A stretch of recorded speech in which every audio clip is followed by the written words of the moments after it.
get you to have a seat, please. This year we have something new to see and learn. We have been working with the social workplace, sending our experts to do hands-on activities with the Second Chance students. Also associated with social workplace is the Saba Organiponics Farm. Tonight we have our special guest, Peppe, telling us about the Organiponics Farm and what he has been working on there. Peppe is a master's student at WR in Holland and has been working on Saba for 1 month. Promoting our mission of environmental awareness, Sea&Learn has been working with the Organiponics Farm to help promote their local food, local jobs, and healthier lifestyles. Please help me welcome Peppe. I'm a master's student at Wageningen University. I'm here as an intern for FSW Saba, Foundation Social Workplace Saba. And tonight I will tell you what we are doing in this moment with the Organiponic Farm and with the foundation. Just a brief history, the foundation was founded in October 2007 and is divided in second chance education, continuing adult education, and of course the Organiponic Farm. The Organiponic Farm is just a sheltered environment where unemployed people or people that are impaired can work in a sheltered environment. But it's like a kind of a real business. So they can learn how to work in a real environment, a real business environment. The Organiponic Farm through food, like herbs, fruit, vegetables, different kind of vegetables from all over the world, just in an organic way. Thanks to techniques from Cuba, developed in Cuba, we use just compost, organic compost, no chemicals at all, no pesticide, nothing else. So every vegetable is really healthy, really organic. These vegetables are sold at the market in Windwardside every Wednesday, during the morning usually. So you can always see us over there. The Organiponic Farm is not only a place where to work, it's also a place where to share knowledge and expertise with the local people, with the university, like in Wageningen University, but also with the population. With the local people, we are trying, with local farmers, we are trying to do a network in this moment, network with the local farmers and the retailers, trying to create a supply chain for food, for vegetables, within the island. So to avoid import, just like delay in vegetable shipment. Education field treats. For create awareness in the population, we start from the child. So thanks to collaboration with schools, we made a lot of education field trip, and as you can see here in this picture, we see like toddlers visiting the Organiponic Farm. They just see how we grow food. We show them the way how to grow healthy food, organic food. So probably they also like trying to like it more, to be more aware about the environment, about why vegetables are so healthy. Yeah, as I said before, we also support local farmers. We sell their products just to improve this kind of agriculture, this kind of agribusiness. Of course, we do also other kind of activities like workshops or party, like banana salsa party, and other kind of activities. No? Okay. In the last spring, Foundation Social Workplace started a collaboration with the Wageningen University. They asked us a consultancy about how to simulate agricultural business, focused more on young people, so a younger generation. I was part of the team. We were like 7 people from different kind of field of study. So it was organic, breeding, animal science, social science, different field study. We ended up with a report that's available in the Social Workplace that show the local people how Saba works. So we analyze in total, in a wide view, with a wide view, the Saba and the social, governmental, environmental aspects of this island. One of these activities that we did in the report was give some example of kind of business that can be carried on the island. as you can see, it was intercropping, soil culture, mushroom farming, chicken farming, goat farming, etc. And actually, I am here for just implement one of these examples with mushroom farming to see if it is really feasible in the reality, on the island. How it can be profitable. Why cultivate mushroom farm? Mushroom, of course, they are really tasty. Usually people can see at the market just 1, 2, maybe 3 in a big city kind of mushroom. But there is like a really wide variety of mushroom and of taste. Actually, there are like mushroom like lion's mane that we try to grow here on the island. They taste like lobster, just like lobster. Other taste like chicken. In fact, it's called the chicken of the wood. Other has pork or other food. So when you think about mushroom, you don't have to think like just the kind of mushroom that you used about. It's a really wide variety of them that are starting to be developed and to be cultivated all around the world. Of course, it's not just only taste, but they're really nutritional and they have a lot of medicinal properties. As you can see here, they can be antiviral, antibacterial, anti-diabetic, and they can really boost your immune system. But we can see it better in another slide. For instance, here, this is a graph. It shows the nutrition index of different kinds of food. The nutrition index is just like the amount of protein, of amino acid, of minerals that can be found in different kinds of the food, unit of food.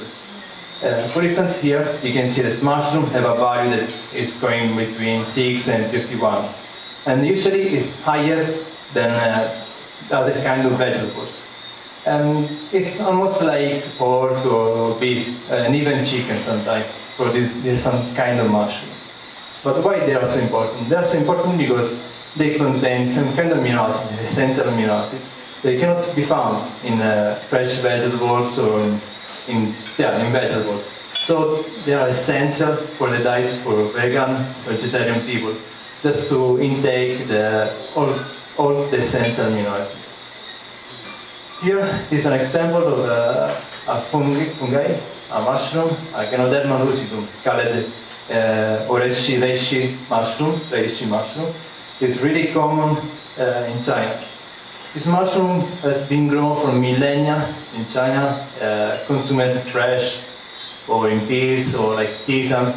And it's like amazing, just amazing, because it contains so many secondary components that can improve quality of sleep, improve brain power, provide more energy and vigor, etc., etc. They are just starting to be studied from the modern medicine. But yeah, it's starting also to be spread all around the world, to be cultivated all around the world. But it's just at the beginning. Of course, mushrooms, they have a lot of ecological benefits when you grow them. Each year, we produce all around the world 200 billions of tons from agroforestry waste. It's a huge amount. This is starting to be used through biogas or other kind of activities, but it's just at the beginning. One of the way we can use the waste, the organic waste, is just growing mushrooms, because they can be biodegraded, all these components, for growth. So we can just use waste for grow food. I think it's amazing, especially for food for the big cities with all the problems that can create waste every year. Water footprint. What is water footprint? Water footprint is the amount of water that has been used all along the chain from each kind of food. For instance, here you can see from just a piece of chicken, it's not a kilo, just like 300 grams of chicken, it has been used more than 1,000 liters of water. For mushroom, it's just 28 liters. So you can see the huge impact for the environment of growing mushrooms. In this slide, you can see better maybe the water footprint of other kind of aliments. For instance, for a burger, you can use also 2,000 liters for producing a burger. with bread, etc. Of course, but for just one burger, you use 2,000 half liters. It's a huge amount. Growing mushroom can be a way to improve our water use efficiency every day. Of course, then also with other activities that we are doing every day in our life, that we should change. Other benefit from mushroom, they start at the beginning and they are going also like after the mushroom are grown and harvested. In fact, the waste from mushroom farm can be used for different kind of activities like mushroom compost, so for grow other food. So from waste we grow mushroom, then from that waste we grow other food. And interesting. Then also micro-remediation. It's like in South Africa, spent compost from mushroom farm can be actually used for purified land, water, etc. It's just the beginning. We are studying how it works really and how we can implement it in a just big situation. But it's working. Really, it's one of the possible future of mushroom. And of course, we cultivate mushroom for business opportunity because it's a business opportunity. Mushroom can be cultivated in small or large-scale farming. They don't require actually also for large-scale farming not a lot of land. So also here on Saba can be grown. We don't need knowledge. We don't need of course we need a bit of knowledge, but not too many. It's really simple. Everybody can do it at home. Actually, I was doing it when I was just a child. Thanks with my parent, with my father, but it's really simple. Then of course, you use just not so many resources.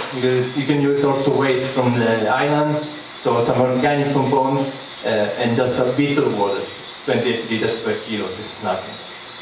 Then of course, they're highly profitable because the mushroom market is growing.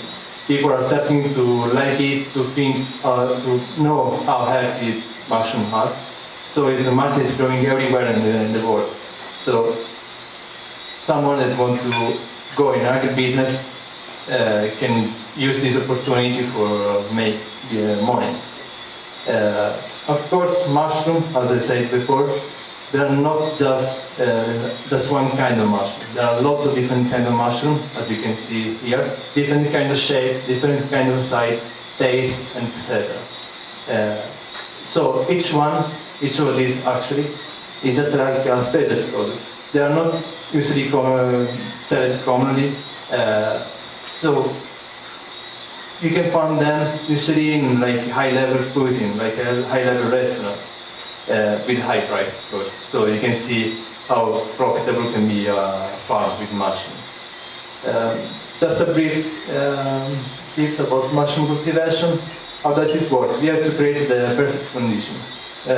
Usually, like for almost all the mushroom, the perfect condition are like 26 degrees, more or less. They can vary by 20 and 30, and a bit of weight, of wet. And actually there are conditions that we can find here on the island, all around the year. So maybe I start to think, okay, maybe this can be an opportunity to do it also outside. So we don't need facilities, we don't need big room, we don't need a lot of money. We can do it just outside in our garden, and everybody can do it. How you can see here, these are like mushroom farm in Thailand. Up in the left is just a man with disabilities. This was a project carried on in 2007 where someone with a farm was trying to project a farm, mushroom farm, for people with disabilities. So it's just to show them, to show everybody that mushroom farm is really easy. And if you do it in the right way, you can also people with disability, you can do it. It don't require a lot of knowledge or a lot of skills. How you can see it, like in the right, upright, this is just a house made by leaf. That is an environment that looks like it's quite similar to here, to Saba. So you can see that also here in outside we can grow mushroom really easily. Here's a mushroom farm in the Netherlands, in the Texel Island, of shiitake. So shiitake production. It was carried on almost all for tourists.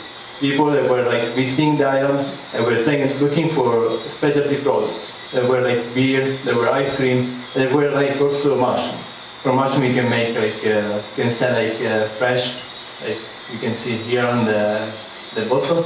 Also with made with the sauce or other different varieties of post-harvest handling. But it's quite simple. Growing markets growing, the people are more aware about what is mushroom. What we want to do here on Saba, what I am doing, is just looking for different locations. We already saw 8 locations all around the island with different kind of microclimate. How you see here is the amount of sun, the amount of light that really is going like in different places all along the island. If you see, are different. Different light, different amount of light, different kind of microclimate. So we are just looking for the best position, best location where to grow them. Here are one of them, like especially like one in the level, up left, and right is in the middle of the forest. Actually, the rainforest ecology. We are just like for the moment working on cleaning, planning everything. But I think in 1 month and a half, probably we will get already the first mushroom. Thank you. Well, there are questions?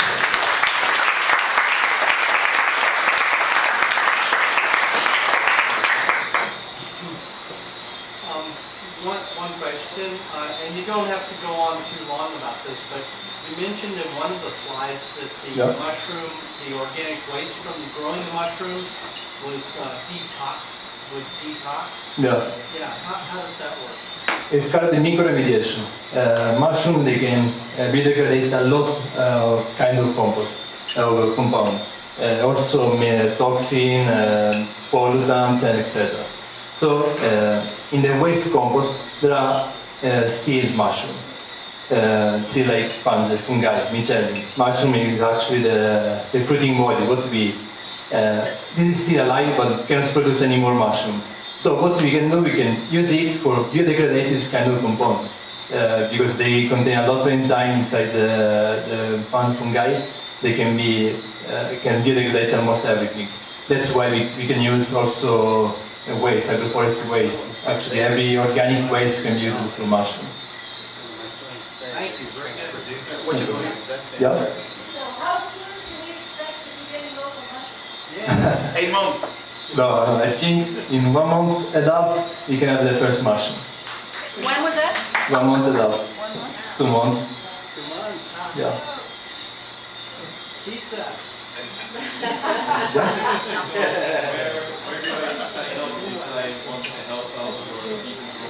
Louder. Okay. Now he asking if he can help us on we can grow mushroom. Yeah. Where? Or Just anywhere. yeah, you can grow it in your garden. You can grow it at home, like in your kitchen or almost everywhere, like under your scale or yeah. Yeah, just to protect it from rain, and it's okay, it's perfect. Yeah.